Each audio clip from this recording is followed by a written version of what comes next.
ৰূপা দীপা ক'ত আছাৰৈ লাহেকৈ মাত দিবালৈ আহিম গৈ তুমি তোমাৰ ভিতৰত ৰূপা দীপা ক'ত আছাৰৈ লাহেকৈ মাত দিবালৈ আহিম গৈ। আজি আপোনালোকৰ জৰিয়তে সমগ্ৰ ডিব্ৰুগড়বাসী, অসমবাসী, দেশবাসী ৰঙালী বিহু উপলক্ষে শুভেচ্ছা জ্ঞাপন কৰিছোঁ।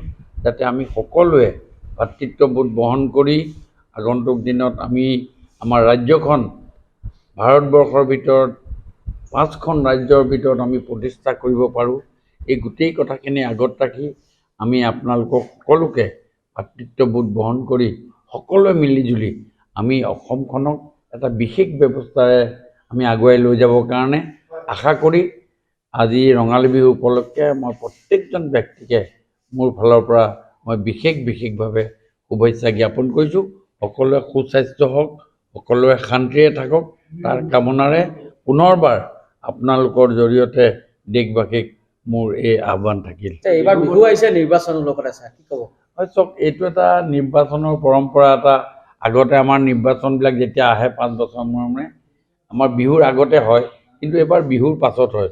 এটা পৰিৱেশটো দুইটাই পৰিৱেশ মিক্স হোৱাৰ কাৰণে বিহুৰ যিটো উন্মাদনা, বিহুৰ যিটো আমাৰ মাদকতা, এইটো অকণমান ম্লান পৰা যেন লাগে। মানে মানুহৰ চিন্তাটো মনৰ মাজত ইলেকশ্যনৰ যি চিন্তাটো আছে, বিশেষকৈ আমাৰ নিচিনা ৰাজনৈতিক ব্যক্তিসকলক, সেইকাৰণে সেই বিহুটোক যেন অকণমান এই চিন্তাটোৱে অকণমান ম্লান কৰিছে, তেনেকুৱা যেন ভাৱ মোৰো হয়। এতিয়া মই আজি ৰাতিপুৱাৰ পৰা ধৰক ইফালে সিফালে যদিও গৈছোঁ, তাৰ মাজতে অকণমান ইলেকশ্যন কেন্দ্ৰিক কথাবিলাকো মনৰ মাজলৈ আহি থাকে।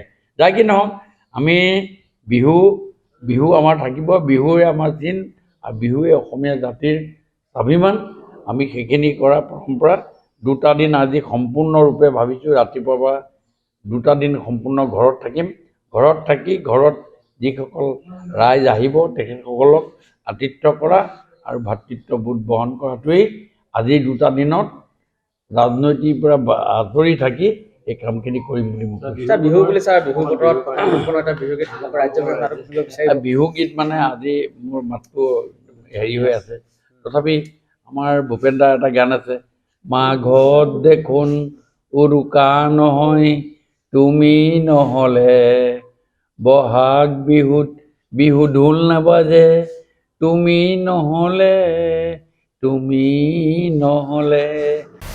প্ৰতিটো ৰাজনৈতিক দলে বজাইছে নিৰ্বাচনী ৰণদংকা। বিজেপিৰ নিৰ্বাচনী ইস্তাহাৰত জনতাৰ বাবে আছে কি? কংগ্ৰেছ আৰু বিৰোধীয়ে জনতাক দিছে কি প্ৰতিশ্ৰুতি? AIUDF ফেক্টৰ হ'ব নেকি এইবাৰৰ নিৰ্বাচনত? প্ৰতিটো দলৰ প্ৰতিনিধিয়ে জনতাক ক'ব তেওঁলোকৰ প্ৰতিশ্ৰুতিৰ কথা। ষ্টাৰ চিমেণ্ট 24ত চৰকাৰ কাৰ?